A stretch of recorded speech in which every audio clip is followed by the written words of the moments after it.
때문에 그래 허리에 무리가 가는 현상을 볼 수가 있었습니다.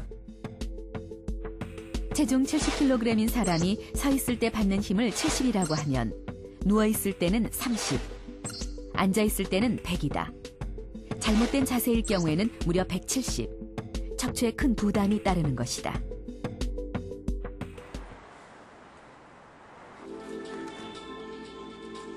서울의 한 IT 업체 사무실.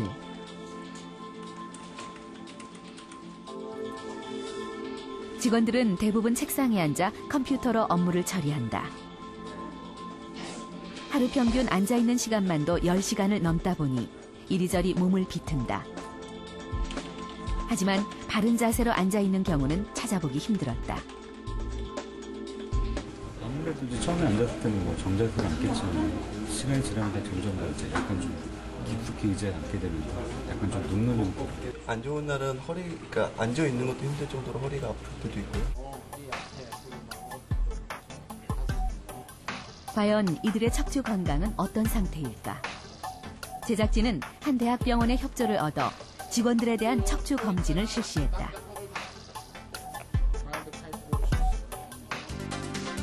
우선 설문 결과 만성적으로 허리나 목, 어깨의 통증을 호소하는 경우가 70%를 넘어서고 있었다.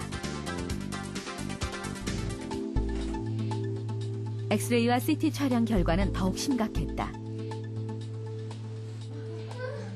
대부분 20, 30대의 젊은이들이었지만 단 한 명을 제외하고는 이미 척추의 변형이 시작된 상태였다. 척추 측만증 검사 결과 45.8%에서 척추가 휜 것이 관찰됐다.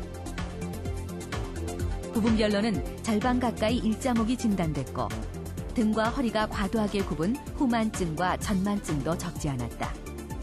25%는 허리 디스크까지 의심되는 상황이다. 따라서 일부 병증이 의심되는 직원들에겐 근전도 검사가 이루어졌다. 근전도를 통해선 신경의 손상 여부를 확인할 수 있기 때문이다. 이렇게 지저분한 포텐셜이 많이 나오잖아, 이게. 이게 만성이란 뜻이야, 만성. 검사 결과 이미 목과 허리 쪽 신경이 손상을 받은 경우가 3분의 1이나 됐다. 신경이 압박된 신경근 근육은 쉬워서 낫는 병이 아니에요. 왜냐하면 디스크라는 그 물질이 튀어나와서 신경을 압박하는 경우로 판명됐기 때문에, 즉 신경이 눌린 신경통이기 때문에 또 이분들은 대개 입원 내지는 그 외래 치료를 상당히 받아야 될 분입니다.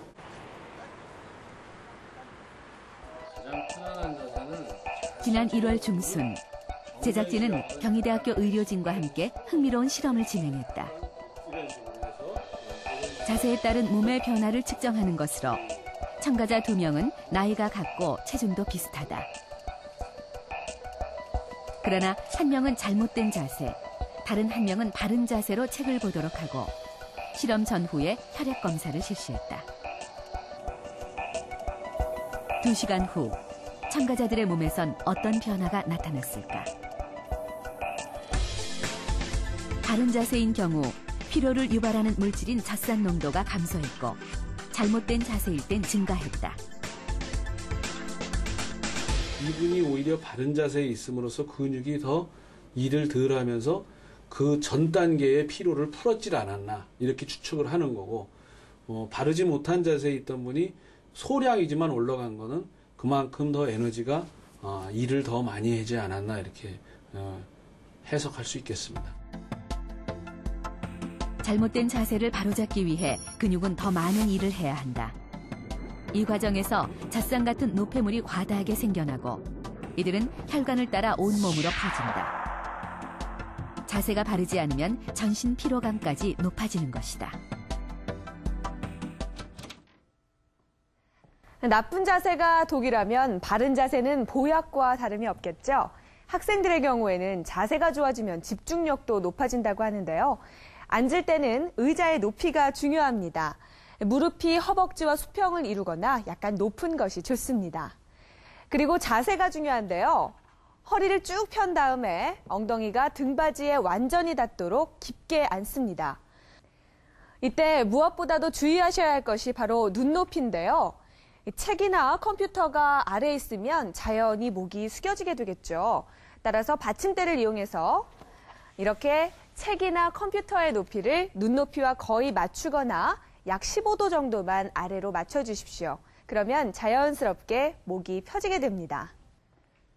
평소 요통에 가장 많이 시달리시는 어머님들 같은 경우에는 가능한 한 바닥에 쭈그리고 앉아서 일하는 시간은 줄여주십시오.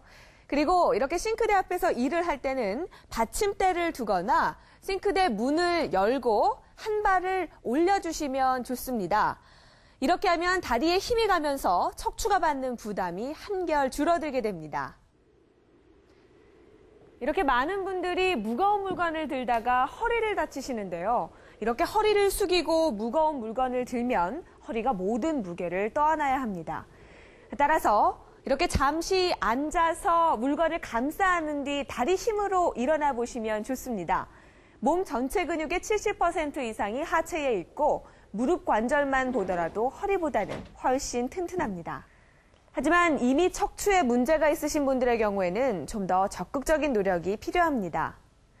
척추의 S라인을 살리는 마지막 비밀. 지금부터 그 비법을 공개합니다.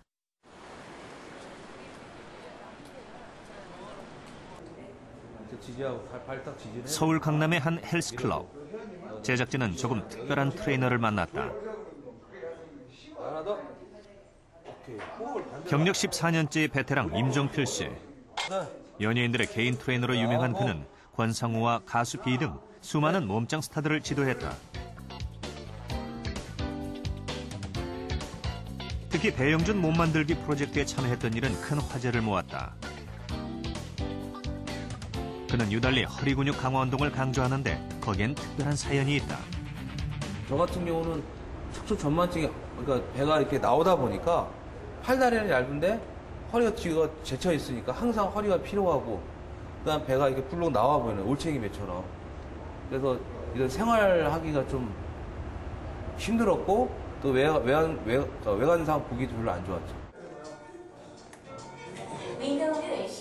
13살 때 척추 전만증을 진단받은 임종필 씨는 아버지의 손에 이끌려 운동을 시작했다.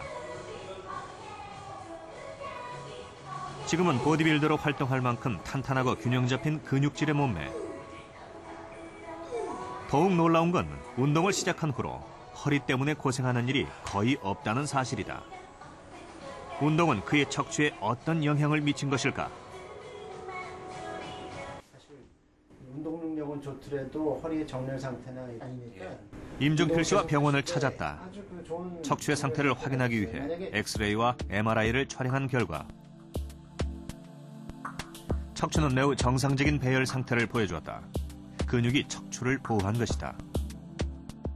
척추 기립근이라고 하는 그 근육이 일반인에 비해서 많이 발달된 것을 볼 수 있습니다. 척 기립근이라는 것은 이 척추의 정렬을 뒤에서 거푸집 구조처럼 딱 잡아주는 그런 보강 역할을 하는데, 이런 단단한 꼭 그다음에 이 단단하고 큰 척추 기립근이 허리를 잡아주는 역할을 했고, 그로 인해서 건강한 척추를 유지할 수 있었다, 이렇게 해석할 수 있겠습니다. 우리의 몸을 배에 비유하면 척추는 돛대, 근육은 돛줄과 같다. 돛줄이 팽팽해야 돛대가 바로 서듯이 근육이 탄탄해야 척추도 바로 선다. 특히 허리는 척추 질환이 가장 많이 발생하는 것으로 복근과 허리 뒤쪽의 신전근이 균형 있게 발달해야 손상을 줄일 수 있다. 운동선수들은 과도하게 척추를 사용하기 때문에 척추가 변형된 경우가 많다.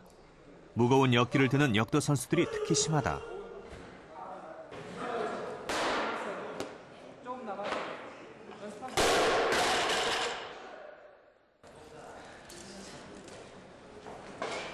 인천광역시청 소속으로 활동하고 있는 김은숙 선수는 허리 쪽에 문제를 갖고 있다. 그러나 100kg이 넘는 역기를 매일같이 수백 번씩 들어 올린다. 오히려 단 하루도 연습을 쉬지 않는 것이 그녀의 치료법이다. 지금은 허리에 통증이 없는 편입니까? 네. 오히려 운동을 쉬는 날은 오히려 더 통증이 오고요. 운동을 하고 나면 오히려 더 안 아파요.